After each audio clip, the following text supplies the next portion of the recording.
गव्हाचं पीठ घेतलंय आणि मैदा चाळून घेऊया आपण.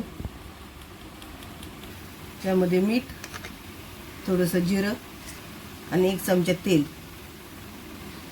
आता हे पीठ आपण मळून घेऊया. पहिले मिक्स करून घ्यायचं सगळं. पिठाला सगळीकडून तेल लागलं पाहिजे. असं छान मिक्स करून घ्यायचं आणि थोडं थोडं पाणी घेऊन आपण त्याचा गोळा बनवूया. आता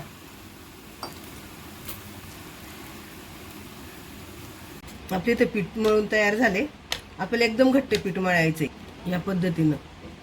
इथे आपण बटाटे उकडून घेतलेत आणि असे स्मॅश केले. त्यामध्ये कांदा, हिरवी मिरची, चाट मसाला, धनिया पावडर, हळद, तिखटवाली मिरची पावडर, जिरा पावडर, चिली फ्लेक्स, चवीनुसार मीठ. आता हे सगळं आपण मिक्स करूया.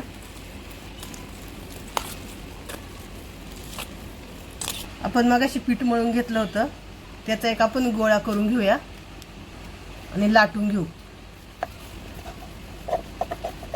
इथे आपली चपाती लाटून झाली आहे. एक साईडच्या कापून घेणार आहे.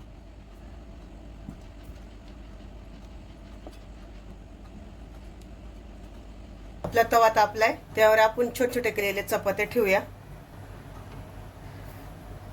आपण आता उलटून घेऊया. या छोट्या छोट्या ज्या चपात्या आहेत, एक साईड पूर्ण भाजायची आहे आणि एक साईड थोडीशी भाजायची. आपल्याला एक बाजू कच्ची ठेवायची, एक बाजू पूर्ण भाजायची. आपल्याला इथं आपली भाजून झाल्यात.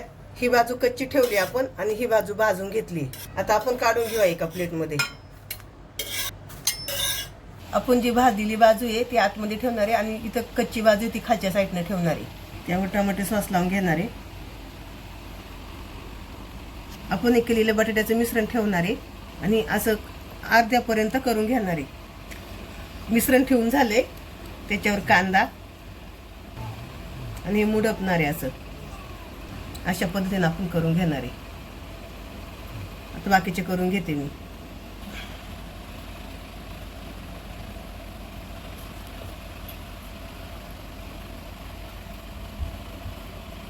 आपलं फ्राय पॅन तापलाय, त्यावरती आपण तेल टाकूया आणि त्यावर आपण ठेवून घेऊया. असं याचे आपण असं थोडं थोडं तेल लावून घेऊया. ते आपल्याला पलटून घ्यायचंय.